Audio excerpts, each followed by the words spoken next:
तो बड़ा अलमिया है हमारी जमात का, अरबों रुपए एयरली मुसलमानों के सुन्नियों के जलसों पे खर्च होते हैं। रिफंड हमारी कौम को कुछ नहीं मिलता सिवाय वाह वाह वाह वाह वाह सुभान अल्लाह जिंदाबाद जिंदाबाद, इसके अलावा और कुछ नहीं।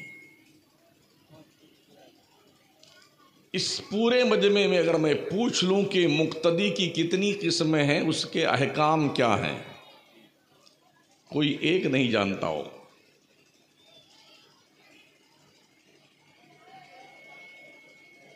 तो क्या हम छुट्टा सांड बनाए गए हैं या हमारी कुछ जिम्मेदारियां हैं?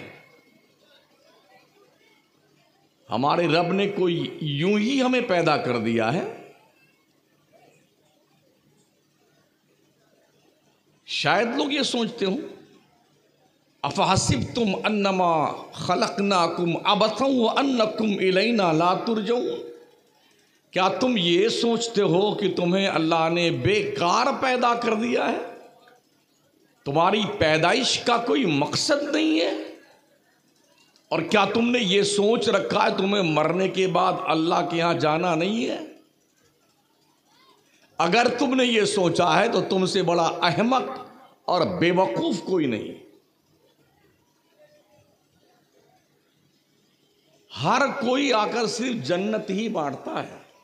पीर आए तो जन्नत बांटे, खतीब आए तो जन्नत बांटे, और जी नकीब आए तो जन्नत बांटे, शायर आए तो जन्नत बांटे।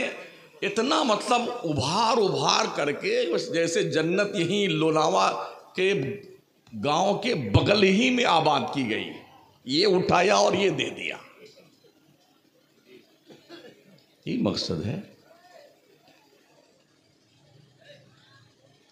पता नहीं है कि जाएंगे कहां, जन्नत में या दूसरे घर में, मगर इतना हम बेटे मोच पे ताव धर के फिरते ना, हम ही जन्नत में जाएंगे, हम ही है। प्रूफ है।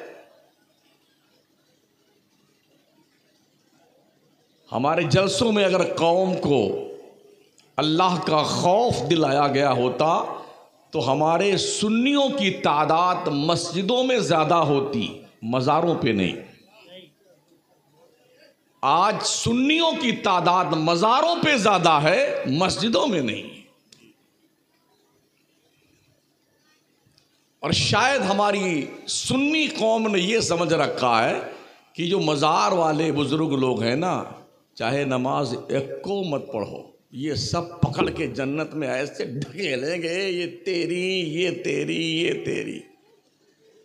पूरे हिंदुस्तान के बुजुर्गों की बात तो छोड़ दीजिए, जो सारी दुनिया के वलियों का ताजदार शेख अब्दुल कादिर जिलानी गौसे आजम बड़े पीर दस्तगीर हैं, वो फरमाते हैं अगर बेनमाजी मुसलमान मर जाए तो उसको कब्रिस्तान में दफन मत करो, उठा के गड्ढे में फेंक दो।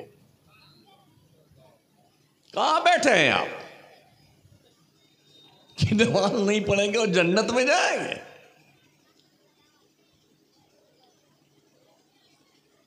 अजब लॉजिक है। सियासत हमारे पास नहीं, क़यादत हमारे पास नहीं, दौलत हमारे पास नहीं, सोर्स हमारे पास नहीं, दुनिया में कोई हमें घास नहीं डालता, इतनी जिल्लत है, कोई शऊर नहीं। बस इतने बड़े से हम सियासतदान लोग हैं, इतने दिमागी लोग हैं कि शायद इनसे बड़ा अबू अली सीना, सुकरात और बुखरात भी इनका शागिर्द था। हाँ, जब बैठेंगे चाय के ढाबली पे तो लंदन और अमेरिका से नीचे बात नहीं करते हैं। जिनकी उनके घर की मुर्गी नहीं सुनती ना, वो लेक्चर देते हैं अमेरिका, ब्रिटेन और जर्मनी और कनाडा को। मतलब ये कि हमारा सियासी शऊर मर चुका है और मकसदियत के भेंट चढ़ने के बजाय बेमकसदियत के तुरबत पर डफली बजा रही है। और फिर भी लोग बड़े खुश हैं। आज़ादी हिंद से लेके अब तक का जो हमारा अपना तजर्बा और हमने जो पढ़ा है वो यही है कि इस कौम को इतना ज़्यादा जलील कर दिया गया है कि अब आज की तारीख़ में मुंह खोलने से ये कौम डरती है, बोलने से डरती है। मस्त अपने हाल में है। साल भर में 1000 1500 उर्स होता है हिंदुस्तान भर में। ये खिचड़े का मौसम आ गया या ताज़िया का मौसम आ गया, ये बाबा का उर्स आ गया, अब अल्लम बल्लम उठाने का मौसम आ गया, झंडा लेके जाएंगे यहाँ से गाजी सरकार बहराइच शरीफ। समझते हैं कि सबसे बड़ी खिदमत दीन की यही है। ये सब जहालत है, जहालत जहालत, ओनली जहालत है। 2-4 साल से तो ये जंगलीपन चालू है। ताजियों के साथ बुत लगा दिए गए, मूर्तियां रख दी गई हैं और हमारा सुन्नी बुत परस्ती कर रहा है, बुत परस्ती। 50 वीडियो और फोटो मेरे पास मौजूद है ताजियों के, जहां मौलाना लोग, पीर लोग सब ताजिया कंधे पे उठाए हुए हैं और मूर्तियां लगी गले में लटक रही उन ताजिया बाबा को। बदकिस्मती से ये सारा धंधा, गोरख धंधा और ये जंगली पल्स सिर्फ सुन्नियत के प्लेटफॉर्म से हो रहा है। मौलाना डर के नहीं मारे बोलता नहीं बेचारा। अगर बोल दिया तो सिटवा नाराज हो जाएगा, बोल दिया तो सदर सेक्रेटरी खजांची नाराज हो जाएंगे, कमेटी नाराज हो जाएगी। अगर बोल दिया तो नजराना कट जाएगा, आगे फिर बुलाए नहीं जाएंगे। ये वो खौफ है जो इंसान को हक बोलने से रोक रहा है। और गुमराही के इस दलदल में हमारी कौम का बच्चा, बूढ़ा, जवान, मर्द, औरत सब दलदल में धंसे जा रहे हैं। कौन जिम्मेदार इसका है? हमने पूरे मुल्क में लोगों से पूछा है क्या है ताजिया, कोई जवाब किसी के पास नहीं। किसके गम में उठाते हो? क्यों बनाते हो तुम ताजिए? तुम्हें हुसैन के नाम पे ताजिया तो याद आता है, हुसैन का करबला में आखिरी सजदा याद नहीं आता? 3 दिन भूखे प्यासे रह करके कोई माई का लाल करबला में इस कंडीशन में भी उनकी सजदे और उनके इबादत का रंग कोई बदला हो तो मुझे बताओ। जान जाते जाते खुदा को सजदा कर करके ये मैसेज नबी के नवासे ने दिया है कि अगर कयामत की सुबह तक ऐसे हालात दीन मुस्तफ़ा पे आ जाएं तो यही किरदार अपनाना। हुसैन शहीद इसलिए नहीं हुए थे कि उनके नाम का अल्लम बल्लम और ताजिया बाजिया उठाओ, इसलिए शहीद हुए थे खून में नहाओ, जख्म सहो, सर फिदा करो, जब वक्त आए दीन पे यूं हक अदा करो। बच्चे कुर्बान कर दिए, जवान कुर्बान कर दिए, भाई भतीजे कुर्बान कर दिए, रिश्तेदार कुर्बान हो गए, खुद की जान पेश कर दी। 82 में से 72 नफोसे कुदसिया शहीद हो गए, मगर नबी के दीन पर आंच नहीं आने दी। करबला में हुसैन ने नबी का लाया हुआ सजदा बचाया था ना, अल्लाह रब्बुल इज्जत ने वो एजाज दिया है। हम हुसैन के नाम का झंडा बंडा नहीं लगाते, हुसैन दिल में रहते हैं, दिल में। हाँ, अगर वो ना होते ना करबला में तो आज शनाख्त हमारी खत्म हो चुकी होती। ये टोपियां, ये दाढ़ियां, ये सजदों का वकार, ये मस्जिदों के मीनारे, ये कुरान की पाकीज़ा तिलावत, ये सब कुछ सदका है हुसैनी किरदार का। इसलिए ओ सुन्नियों, किस जंगल में घूम रहे हो ताजिया लेकर के? दुनिया के नक्शे पे एक करबला है जो इराक में है। करम फरमाओ ने हर गांव में करबला बना रखा है। हाँ, एक छोटका करबला है, वो बड़का करबला है। वो क्या, आशा, मलीदा, अगरबत्ती, लोबान, बोले कि जी मेहंदी निकाली जाती है और जी वो 4 दिन तक उसको घुमाया जाएगा, फिर बड़े इज्जत वकार के साथ चौक पे लाया जाएगा, तो उसके आगे पीछे कुछ कूदने वाले बंदर की तरह कूदते रहते हैं, उनको फायक बोलते हैं, फायक। ये जमीर फरोशी, ये बेगैरती, हजरत ज़ैनुल आबदीन करबला के चश्मदीद गवाह हैं। ये तन्हा बच के आए थे हजरत इमाम हुसैन की औलाद में से। लगभग 40 साल तक करबला के बाद मदीने में रहे, कभी भी उन्होंने ताजिया नहीं बनाया। उनके भाई उनके सामने शहीद हुए, उनके आवानो अंसार उनके सामने शहीद हुए, उनके वालिदे बुजुर्गार उनके सामने शहीद हुए। उनको गम नहीं था, ये फटे पड़े हैं 1400 साल के बाद। हाँ, वो ताजिया का लाए, पन्नी लाए, चमचमी लाए, बांस की फट्टी लाए, ऐसा सजा संवार करके हंसे हुसे हंसे हुसे। जाहिल कहीं के, बंद कर दो ये जंगलीपन। हुसैनियत ताजिया उठाने का नाम नहीं है, हुसैनियत मुस्तफा के दीन पे जिबा हो जाने का नाम है। पहचानो अपने आप को, शऊर बेदार कीजिए। इमाम अहले सुन्नत ने फरमाया, जो ताजिया के सामने मलीदा, आशा, फातिहा, दुरूद और खिताब फरमाते हैं, वो मौलवी पेट पालने वाले हैं। देख लो फतवा रज़ी भी आप। हमारी कौम ने ये बोले, ये ताजिया को नहीं मानता है, ये सुन्नी नहीं है।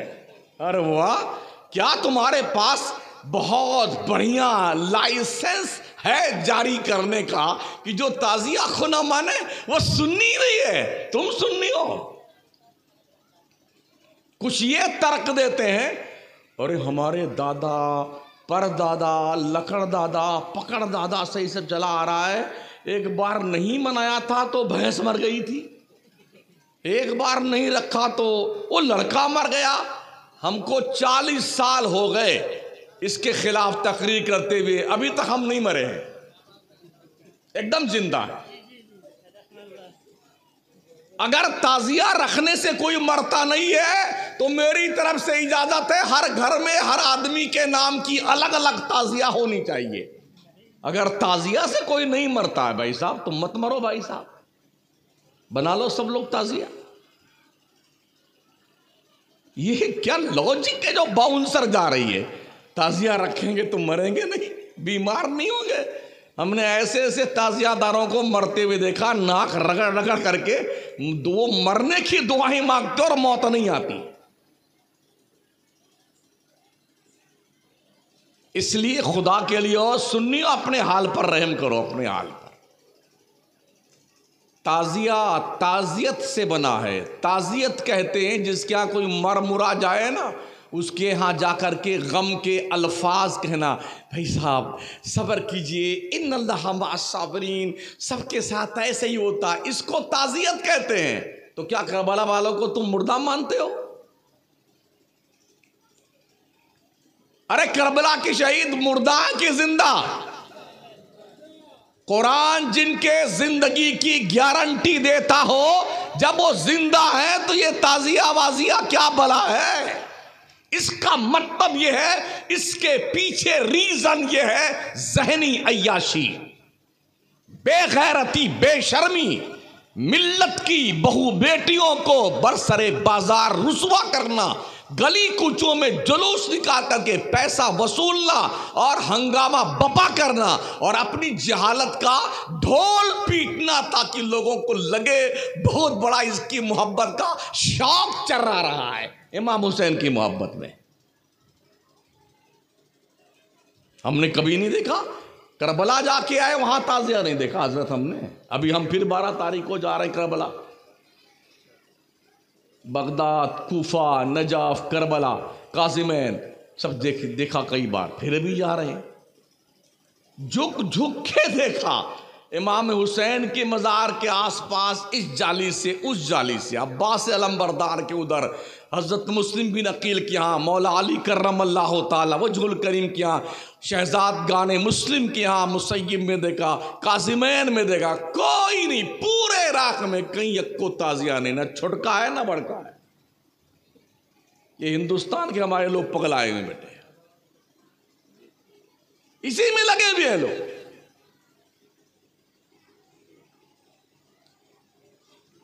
किस कदर हमारे यहां जहालत है। इन जलसों का क्या मकसद है? रुपए खर्च होते हैं, लोग बुलाए जाते हैं, आपका वक्त बर्बाद होता है। आपको अगर सही मानों में इल्म ना सिखाया जाए, अच्छी बात सच्ची बात ना बताई जाए, तो मेरे इतनी दूर से आने का फायदा क्या हुआ? मैं खुश करने नहीं आया हूं, मेरे पास जन्नत का टिकट नहीं, मुझे खुद पता नहीं कि जन्नत में जाऊंगा कि नहीं जाऊंगा, मैं कहां से आपको टिकट दूं? नहीं, हमारे पीर साहब वादा किए हैं हम जन्नत में लेके जाएंगे। मैंने ऐसे पीरों से वहीं स्टेज में पूछ लिया, आप जाएंगे? तो उनके चेहरे का रंग बदल गया। हजरत उमर जैसा बरगुज़ीदा बंदा जिसकी शान में कुरानी आयतें उतरी हैं, मुस्तफ़ा करीम फरमाते लौ काना बादी नबिया लकाना उमर इब्नुल खत्ताब, अगर मेरे बाद कोई नबी आना पॉसिबल होता, उमर इस शान का मालिक है कि ये नबी बनकर आता। वो उमर कहते हैं अगर अल्लाह ने ऐलान किया हश्र के मैदान में कि मैंने सबकी बख्शिश कर दी मगर एक को नहीं बख्शा, हजरत उमर फरमाते हैं कि मुझे डर है कहीं वो उमर तो नहीं है जो बख्शा नहीं गया। जिनकी नेकियां आसमान के सितारों के बराबर है, जिनको देख के शैतान डर के मारे रास्ता बदल देता था। आका करीम फरमाते हैं मफहूम हदीस, उमर जब तू रास्ता चलता है ना और शैतान तुझे देखता है तो तेरे डर से वो अपना रास्ता बदल देता है। ये वो उमर कहते हैं और फरमाते हैं अगर अल्लाह ने ये ऐलान किया मैंने किसी को नहीं बख्शा मगर एक को बख्शा है, तो फरमाते हैं मैं उम्मीद रखता हूं रब की जात से वो उमर ही बख्शा गया होगा। ईमान किसे कहते हैं? खौफ और उम्मीद के बीच की एक कैफियत है जिसे ईमान कहा जाता है। रब से डरते भी रहिए, उसकी रहमत की दहलीज पर कशकोले गदाई लेके भीख भी मांगते रहे, इसी का नाम ईमान है। जिस दिन ये मुकम्मल कॉन्फिडेंस के साथ आप कहेंगे हम ही जन्नत में जाएंगे, समझ लेना कि आपका बाप भी नहीं जाएगा इस मामले में, अगर ये कंडीशन आपकी और आपके बाप की है तो। जन्नत खरीदी नहीं जाती है, अल्लाह के करम से मिलती है, रब की इनायत से मिलती है। हमने पूरे मुल्क में देखा है इतने कव्वाली और कव्वाला और कव्वाल सज धज करके, जैसे नई नवेली दुल्हन नहीं आती है पहली रात में, ऐसे ही कव्वाला मुहतरमा सज के आती हैं। वो बीच में बैठती हैं, एक कव्वाल इधर एक कव्वाल इधर, और पूरी रात हाय हाय हाय वो इसको दुल्हन बनाता है, ये इसको दुल्हा बनाती है। ओ बेशरम लोगों, और तुम इस तरह बैठ करके अपनी गैरत का जनाजा निकलते देखते हो। ले के बेटे गड्डियां नोटों की, नई नई 20-20 की और 10-10 वाली और 5-5 वाली, ऐसा वहां से चलेगा कूद फांदता यहां तक, और मुहतरमा के ऊपर यूं यूं यूं लुटाता है। अब तेरी मां अगर मर रही है उसकी दवा पे खर्च करिए पैसे, तेरा बाप जरूरतमंद है उसे दे ये पैसे। इन तवाइफ नुमा लोगों पे पैसे खर्च करके क्यों जिंदगी बर्बाद करता है?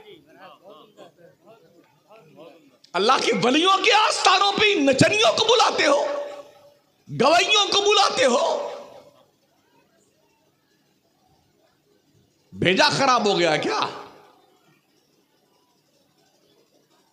अगर किसी को बहुत तुर्रम खां बनते हो ना, मरते ही नाम बदल जाता है महोदय जी।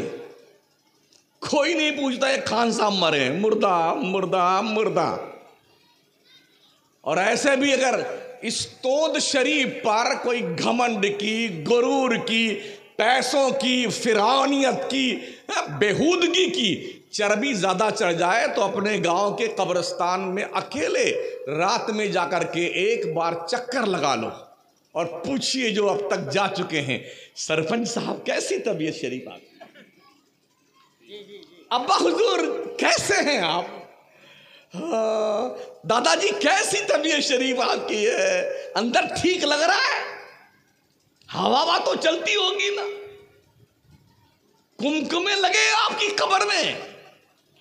ओ नरम बिस्तरों पे नींद ना पाने वालों, और नींद ना आने की वजह गरम बिस्तर, नरम बिस्तर नहीं, ऐसी नहीं तो नींद नहीं आती है। पूछो मरे हुए लोगों से उसकी कब्र में क्या ऐसी लगी हुई है।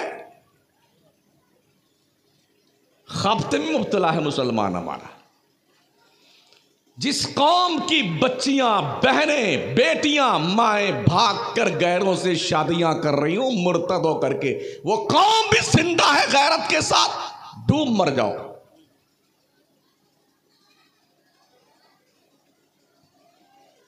मुल्की पैमाने पे एक कुत्ते के खिलाफ संघर्ष किया जा रहा है जिसने हमारे नबी की शान में गुस्ताखी की थी।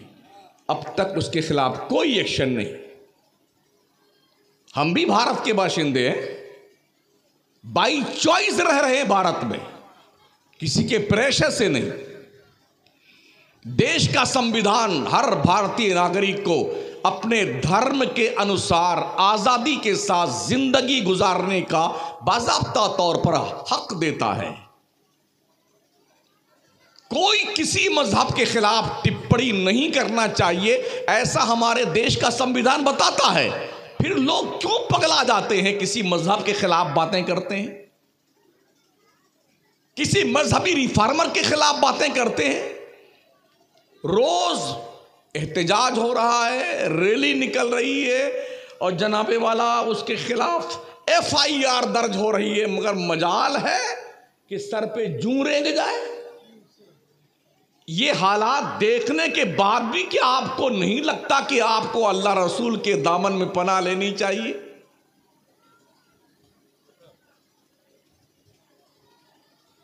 वो तो पागल हो गया था जिन्ना। हाँ, कई दोस्तों ने कहा, हमारे गैर मुस्लिम दोस्त, पाकिस्तान को बिल्कुल मिला लेना चाहिए हिंदुस्तान में। हमने कहा भी बिस्मिल्लाह कीजिए, बिल्कुल मिला लेना चाहिए पाकिस्तान को हिंदुस्तान में। वो अटूट हिस्सा हमारे भारत का है। दिया किसने था, उसके नाम का पता लगाओ। किसने बांटा था देश को? हमने थोड़ी बांटा था। उस पगले ने मांग की और उसको देके साइड में कर दिया गया। अगर ऐसा ना होता तो शायद हम भी प्रधानमंत्री बनते इस देश में। जितना क्रीम तबका था वो पगला करके भारत छोड़ के पाकिस्तान चला गया, और हमने अपने इस देश को ही सर्वप्रथम माना और यहीं रहे हम, और अब तक इसी ज़मीन से लगे हुए हैं। इस भारत के एक भी सेंटीमीटर ज़मीन पर अगर कोई नापाक नज़र डालता है, चाहे चीन हो, चाहे पाकिस्तान हो, चाहे बांग्लादेश हो, मुसलमान ये दम रखता है कि उसकी आंखें निकाल लेगा। बावजूद इसके हमें शक की नज़रों से देखा जाता है। मैं ये अर्ज़ करना चाहूँगा, ये मुसलमानों की कुर्बानियाँ थी 2000। अब जब क्या नाम है, अंग्रेज़ों का दौर ख़त्म हुआ है ना, अगर मुसलमान मौलाना मुफ्ती अल्लामा मैदान जंग में ना उतरे होते ना, तो अब तक ये ग़ुलामी की जंजीरों में पूरा देश जकड़ा हुआ होता। हम सब भूल गए। बस सुबह से शाम तक इस होटले बैठे हैं, वहां बैठे हैं, गप्पे चल रही हैं, समोसा पकौड़ी कचौड़ी खाए जा रहे हैं, जैसे बकरियां कचर कचर खाती हैं हरदम। ऐसी चल रहा है सब कुछ। इतना समय आपके पास है बर्बाद करने का? 2 घंटा, 3 घंटा, 4 घंटा, यार किसको कहते हैं? बोले टाइम पास कर रहे हैं। ये तो ऐसे ही पास हो जाएगा, चाहे तुम पास करो चाहे ना करो। हर बच्चा चाहता है मैं जल्दी जवान हो जाऊं, कोई जवान नहीं चाहता कि मैं बूढ़ा भी हो जाऊं। मगर क्या गजब का बुढ़ापा है, कोई चाहे चाहे ना चाहे वो जल्दी तशरीफ ले आता है। आईना में चेहरा देखने का बड़ा शौक लोगों को होता है ना, इसलिए कि उसमें चेहरा दिखाई पड़ता है। अगर आईने में किरदार दिखाई पड़ने लग जाए तो शीशा कोई नहीं देखेगा। इसलिए अपने हालत ज़ार पे रहम करो, अपने घर के बच्चों की बच्चियों की तरबियत करो।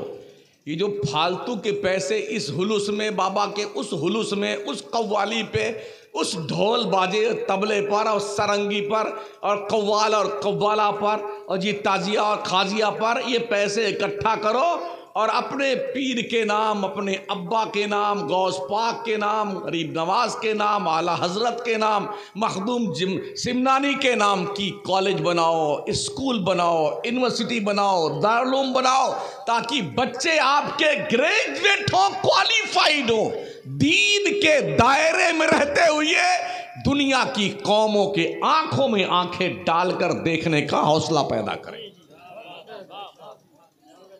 आज हमारी बच्चियों को गैरों के कॉलेज में एडमिशन इसलिए नहीं मिलता है कि वो बुर्का पहन के आती हैं। पहले इबा उतारिए, निकाब उतारिए, तब एडमिशन दिया जाएगा। हम आए दिन पढ़ते हैं अखबारात, मीडिया के हवाले से खबरें मिलती रहती हैं। क्या मुसलमान इतना मंगता हो गया है, इतना फकीट्टा हो गया है कि ये अपना स्कूल नहीं बना सकता है? बंद कर दो, जलसे बंद कर दो और साल भर के जलसों का पैसा इकट्ठा करके एक यूनिवर्सिटी हम बना सकते हैं और अपनी मुस्लिम कम्युनिटी के बच्चों को बाज़ाब्ता स्कॉलरशिप दे करके उन्हें तालीम दी जाए ताकि डॉक्टर, इंजीनियर, लॉयर, आईएएस अफसर, आईपीएस बने। दुनिया यही तो चाहती है ना कि मुसलमान कौम और एससी, एसटी, ओबीसी माइनॉरिटीज के स्टूडेंट्स जो है वो पढ़ने ना पाएं। और हमारी कौम ऐसे ही नहीं चाहती है। चलो 10वीं तक बाई ग्रेस पास हुआ ना, बेटा गुड्डू बम्बई चले जाना, किसी होटल में कोई प्लेट साफ करते रहना, कहीं जाकर के बटन टाँकते रहना, 2, 4, 5 हज़ार रुपया मिलेगा तो अम्मी का 5 तक का खर्चा निकल ही आएगा, है ना। हम इसी में खुश हैं। वो छोटे बच्चे जिनके पढ़ने की उम्र है, वो बच्चे बम्बई और बड़े बड़े शहरों में, लुधियाना में, कलकत्ता में और जनाबे वाला लखनऊ में, कानपुर में, दूसरे शहरों में, चेन्नई में, हमने देखा है वो बेचारे जिनकी पढ़ाई की उम्र है, वो बच्चे वहाँ मेहनत मजदूरी कर रहे हैं, बड़ी ही कसम पुरसी के आलम है। क्या बच्चे आपने इसीलिए पैदा किए थे?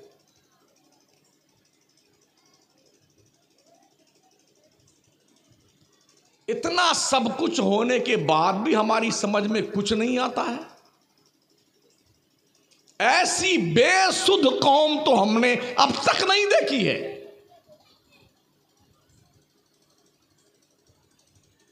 इस्लाम का कानून है किसी पर जुल्म मत करो। अगर तुम्हें कोई एक थप्पड़ मारता है तो चुपचाप बर्दाश्त मत कर लो। जितना जोर से उसने मारा ना, उतना ही जोर से खींच के लगाने का जज्बा पैदा करो। किसी ने तुम्हारी नाक काटी है तो उसके बदले में नाक ही काटी जाएगी। तुम्हारी आंख किसी ने फोड़ी है, उसके बदले में आंख फोड़ी जाएगी। इसी का नाम इंसाफ है। और जब तंग आ गई हमारे मुल्क की हुकूमत, तो सुषमा स्वराज ने, जब वो अपने दौर में अपने दल की नेता थी विपक्ष में, तो उन्होंने बरजस्ता यही कहा था पार्लियामेंट में कि सऊदी का कानून लागू कर दो भारत में, ताकि बलात्कार और रेप के केस बंद हो जाएं। एहसास है ना तुम्हें? ये सऊदी के बाप का कानून नहीं है, रसूल पाक का कानून है, अल्लाह का कानून है। इंसाफ यही है कि बलात्कारियों को सजा दी जाए। शादीशुदा है तो उसे खड्डे में गाड़ करके पत्थर मार मार के मार डालो। एक मरेगा ना तो 1000 लोगों की आंखें आंसुओं से तर हो जाएंगी। अभी 1 महीना पहले सऊदी अरबिया में 7 पाकिस्तानियों ने किसी एक बच्ची के साथ सेनाबिल जबर किया, पकड़े गए। एक बाली मुजरिम ठहरे, 7 के हाथ पीछे बांध दिए गए। भरे मजमा में बरसरे बाजार उनकी गर्दन ऐसे काटी गई, मारा धड़ाम से, मुंडी उधर धर उधर। ये 7 मारे गए हैं ना, तो 7 लाख को इबरत हासिल होती है कि यार ऐसा नहीं करना चाहिए। इसे कहते हैं इस्लाम का कानून। और यहाँ तो बलात्कारियों को हार फूल पहनाया जाता है। जानियों का इस्तेकबाल किया जाता है। वारे क्या मुल्क हमारा है जहां पर पापियों को शरण दी जाती है, जालिमों की हिमायत की जाती है, बदकारों को बाज़ाब्ता तौर पे सपोर्ट किया जाता है, मगर इस्लाम इन तमाम चीजों पर चौकड़ी लगाता है ताकि दुनिया में इंसाफ कायम हो। ना कोई जुल्म करे बड़ा छोटे पर, ना कोई किसी के खिलाफ ऑब्जेक्शन करे। कानून को सब फॉलो करो, कानून को हाथ में कभी मत लो, ताकि मुल्क का निज़ाम दरहम बरहम ना होने पाए। तो मैं अर्ज कर रहा था साथियों, ये जो अरबों रुपए हमारे सुन्नियों के इस बकवास पे खर्च होते हैं ना, सिर्फ मुंबई महाराष्ट्र का मुसलमान मुहर्रम के महीने में, एक महीने में कम से कम 1 अरब रुपए का खिचड़ा खा जाता है। अगर आप मुंबई रहते हैं, आप देख लीजिए, हर गली में 200 देग यहाँ है, 400 वहाँ चढ़ी है, 500 देग वहाँ चढ़ी है, पूरी रात देग घोटाई। अबे मरदूद नमाज का भी वक्त तो आता है इस बीच में, क्यों नहीं पढ़ने जाता? करबला में इमाम हुसैन भूखे थे और यहां पर थे, बोटी से सिझा रहे हैं और दलिया को घोल रहे हैं और फिर खाए जा रहे हैं और पिए जा रहे हैं। अरबों रुपए का शरबत पी जाता है, खिचड़ा खा जाता है। हम बोलता हम हुसैनी, ये चेहरा दाग दिया जाएगा जहन्नम के अंगारों से। तुमने इस्लाम की तस्वीर को मस्ख करने की नापाक जसारत की है। इसलिए सोचिए और 100 बार सोचिए, अपने बच्चों तक आप दीन कैसे मुंतकिल कर सकते हैं। आज के वक्त का सबसे बड़ा चैलेंज ये है।